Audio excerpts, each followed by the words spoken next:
Vous avez un suaire de Turin dont on nous dit qu'il a évidemment recouvert le corps de Jésus, et moi je dis, mais je regarde les textes, il n'y a pas de suaire dans les évangiles, il y a des bandelettes. Je ne sache pas qu'une bandelette puisse faire 9 mètres de long. Ça s'appelle plus une bandelette dans ces cas-là. C'est-à-dire, il y a un moment donné où on se dit, cherchez le suaire dans les évangiles, vous ne le trouverez pas. Soit on n'en parle pas, soit on parle de bandelette. Alors moi, je ne connais pas le texte original, je lis dans les traductions, bandelette, c'est bandelette.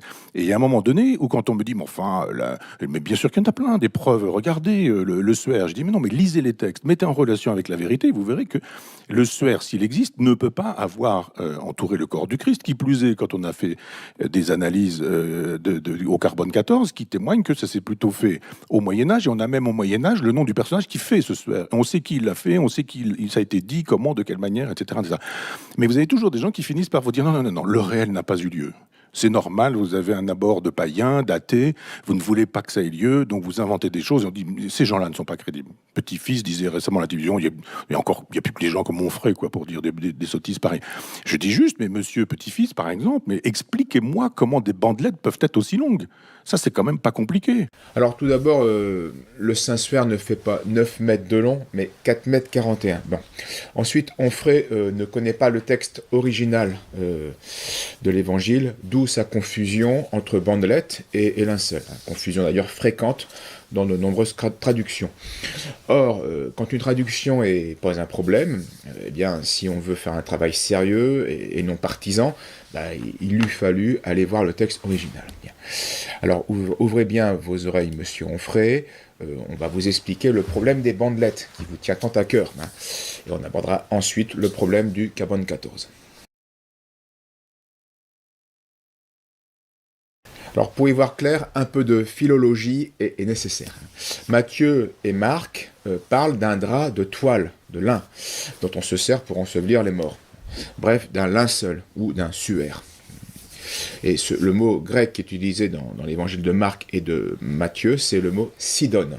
Joseph prit le corps et l'enveloppa d'un linceul blanc et le déposa dans son sépulcre neuf, qu'il avait fait tailler dans le roc. Puis, ayant roulé une grosse pierre à l'entrée du sépulcre, il s'en alla. Renseigné par le centurion, Pilate accorda le cadavre à Joseph. Ayant acheté un linceul, il le descendit et l'enveloppa dans le linceul, le déposa dans un sépulcre qui avait été taillé dans le roc, et il roula une pierre à l'entrée du sépulcre. Donc Jean, contrairement à Matthieu et Marc, n'emploie pas le mot grec sidone, mais le mot autonia, qui est le pluriel de autonion. Or, ce mot peut se traduire en grec, comme en hébreu, par sadim, une fine toile de lin dans sa largeur, donc bandelette, ou pischetti, une toile de lin tout simplement, fine dans son épaisseur. Alors que choisir ? Eh bien, bandelette ou linceul ou autre linge mortuaire. Eh bien, on a la même aussi ambiguïté linguistique possible avec les verbes dans ces phrases, qui permet de traduire soit par lier et qui va de pair avec bandelette, ou enrouler et qui va de pair avec linceul.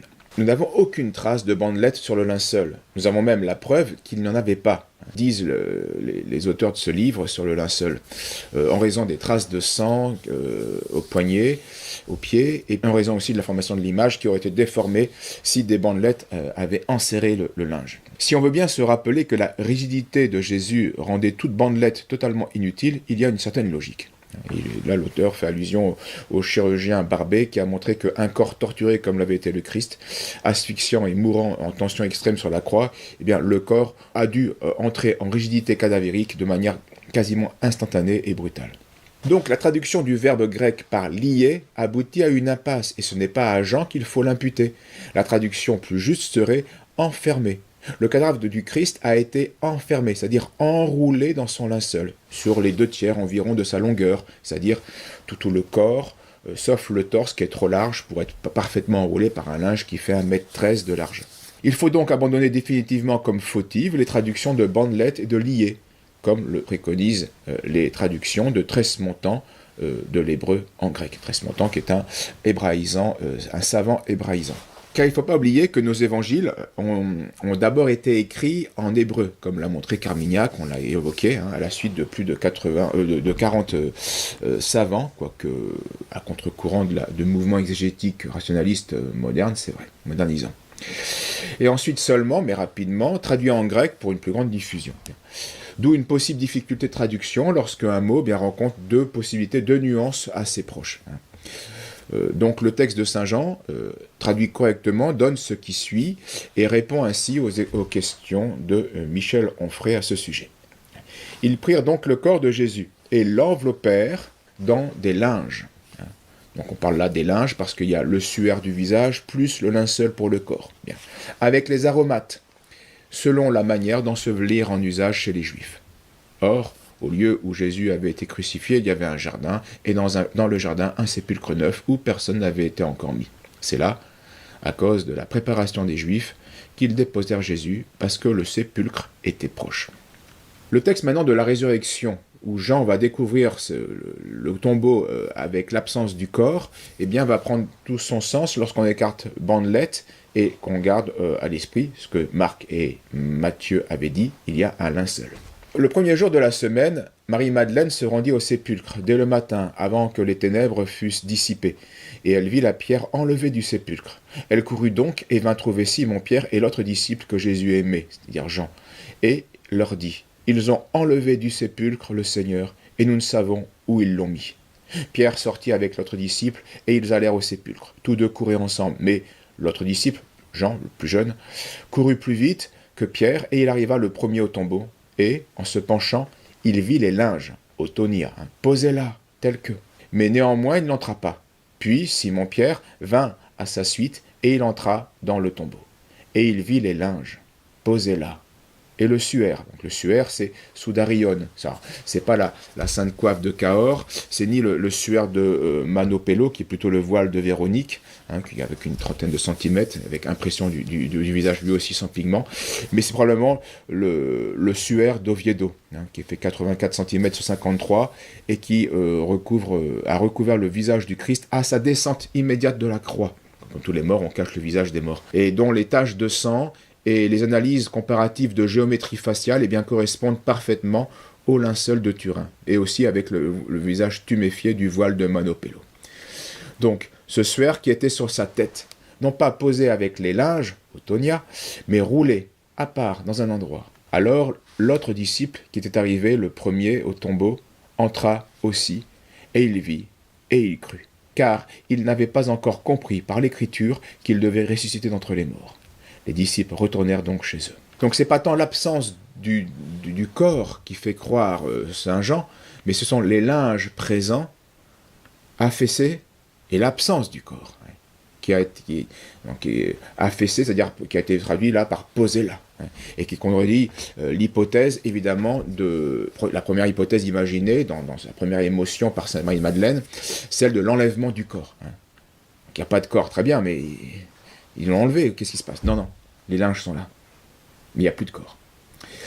Car si on avait enlevé le corps, on aurait pris aussi les linges, on n'aurait pas cherché tel qu'il se trouvait. Or, les linges sont à leur place, sauf le linge qui était sur la tête, qui est lui enroulé, poussé, comme rangé un peu plus loin.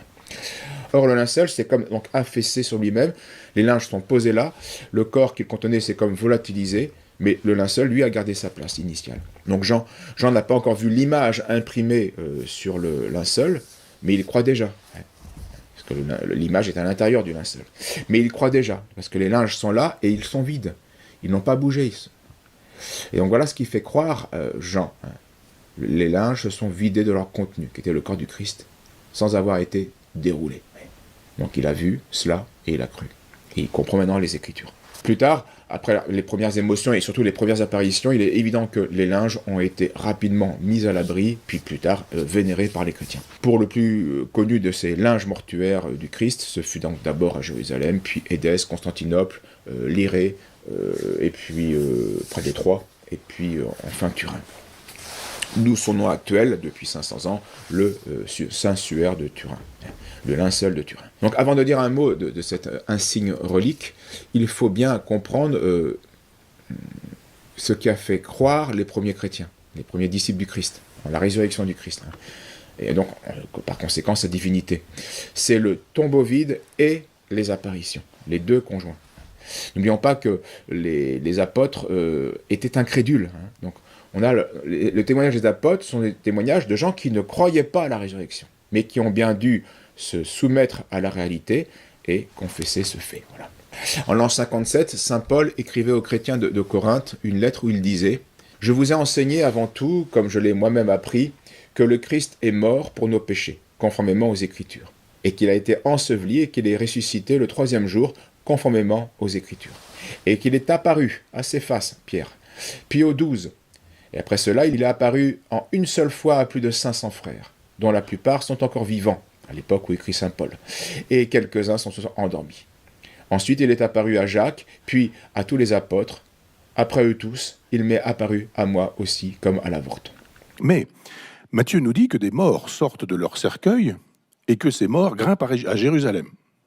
Alors c'est quoi ça? C'est des trucs qui manquent et qu'on ajoute. Pourquoi d'un seul coup on dit, bon, la crucifixion c'est vrai, mais peut-être des gens qui sortent de leur cercueil pour aller faire un tour à Jérusalem, on se dit, mais tiens, c'est drôle, ils font quoi après? Ils retournent dans leur cercueil, comment ça meurt un mort? Comment ça survit un mort? Et puis dans quel état est-on quand on sort du cercueil? Est-ce que c'est le corps glorieux? On nous dit rien, on nous dit juste que des morts sont sortis de leur cercueil et sont allés à Jérusalem. Alors Onfray est tellement intelligent qu'il n'a pas encore compris que les évangiles n'étaient pas un traité de théologie qui prétend répondre à nos questions, mais un résumé de la vie et de l'œuvre du Christ. Donc, avant sa mort, Jésus, ensuite, par rapport à la résurrection, qui étonne Monsieur Onfray, avant sa mort, Jésus a ressuscité Lazare, qui était mort enterré depuis 4 jours. C'est d'ailleurs en raison de la publicité de ce miracle que les pharisiens et les grands prêtres vont décider d'en finir avec Jésus-Christ et de le supprimer. Saint Jean rapporte, beaucoup d'entre les Juifs qui étaient venus près de Marie et de Marthe et qui avaient vu ce qu'avait fait Jésus crurent en lui. Mais quelques-uns d'entre eux allèrent trouver les pharisiens et leur racontèrent ce que Jésus avait fait. Les pontifes et les pharisiens assemblèrent donc le Sanhédrin et dirent « Que ferons-nous? Car cet homme opère beaucoup de miracles. Si nous le laissons faire, tous croiront en lui et les Romains viendront détruire notre ville et notre nation. » Pourquoi Jésus ne pouvait-il pas ressusciter après sa propre résurrection des morts alors qu'il l'avait fait de son vivant avec Lazare? Et puis, Onfray a la fâcheuse tendance de confondre des questions, qui sont parfois légitimes, avec des objections. Poser une question, pourquoi ça, pourquoi pas cela, bon, c'est bien, mais c'est pas une objection de la réalité d'un fait. Certes, le comment d'une résurrection nous dépasse tous totalement, évidemment.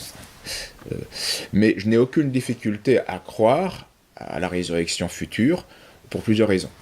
D'abord, la première, c'est que Dieu nous l'a révélé dans la personne de son Fils ressuscité. La seconde, c'est qu'il vient non de la foi, mais de ma raison, et qui me dit que celui qui a créé le monde à partir de rien, pour lui, ça va pas être bien compliqué de recréer mon corps à partir de mon code génétique. Dieu a assez de mémoire dans ses archives divines et assez de puissance en lui pour recréer mon corps avec cet ADN. L'ADN, c'est des atomes, il faut recréer le corps, c'est pas compliqué pour Dieu. Et enfin, mes sens me montrent une image consolante de cette future réalité dans la nature. Chaque hiver, les apparences nous montrent la mort, et chaque printemps, nous assistons à une résurrection de la nature. Et comme le Dieu créateur n'est pas différent du Dieu rédempteur, je crois à la résurrection de la chair comme cela nous a été révélé.